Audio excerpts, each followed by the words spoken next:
Nagkaroon nga sana mga idol ng pagkakataon ng Boston Celtics na maipanalo ang Game 4 ng maaga nilang tambakan ng New York Knicks.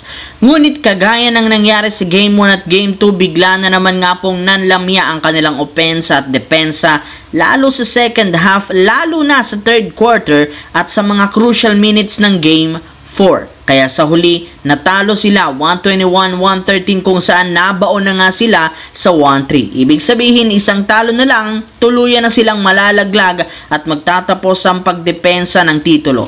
Bukod sa pagkatalo sa Boston, meron nga pong dumagdag dito na isang napakalaking problema matapos tamaan ng non-contact injury si Jason Tatum. Pinaniniwalaan na isa nga itong Achilles tear since bigla nga siyang bumagsak kahit wala mang tumulak o bumangga sa kanya. Kinailangan pa nga nitong gumamit ng wheelchair upang madala siya sa locker room. Sa ngayon, wala pang kumpirmasyon since hihintayin muna ang magiging resulta ng gagawing MRI sa kanya bago sila lumabas ng statement. Samantala, ngayong araw, ginanap ang lottery pick kung saan nalaman natin kung sino-sino mga makukuha ng mga top picks sa darating na 2025 NBA Draft. At kagaya ng inasahan, mostly nakasama dito ang mahihinang kupunan na tinatawag na lottery team na nasa ibaba ng standings.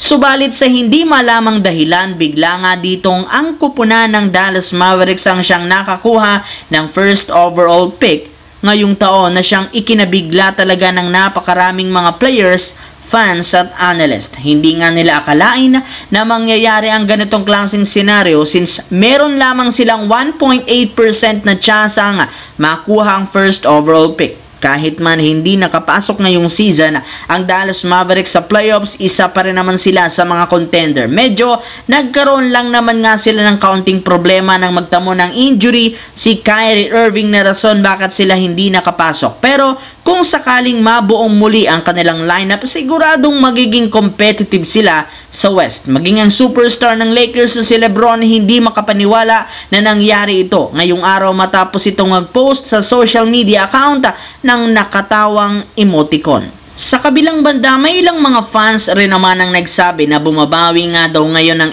NBA sa Dallas Mavericks matapos nitong i-trade si Luka papunta sa Lakers na siyang nagpaangat sa kanilang ratings. Para nga sa inyong kaalaman, mismong ang NBA Commissioner na ang nagsabi simula nga nang mapunta si Luka sa Lakers, bigla nga pong nag-soar high ang kanilang ratings. Kaya pinaniniwalaan ng napakaraming mga fans na bilang pasasalamat ng liga sa Dallas, ibinigay nga nila dito ang 2025 first overall pick na si Cooper Flagg na siyang itinuturing na best player sa kanyang draft class. At dahil sa pangyayaring ito, magkakaroon ng Mavericks ng bagong lineup na kinabibilangan ni Kyrie, Klay, Cooper Flagg, Anthony Davis at Daniel Gafford. Pero as of now, hindi pa rin naman ito sigurado since magdedepende pa rin naman ang magiging bagong lineup kung ano ang kanilang gagawing paraan at hawak na first overall pick kung i-draft nila dito si Cooper Flagg o kung gagamitin nila ito bilang asset para kumuha ng mas malaking star player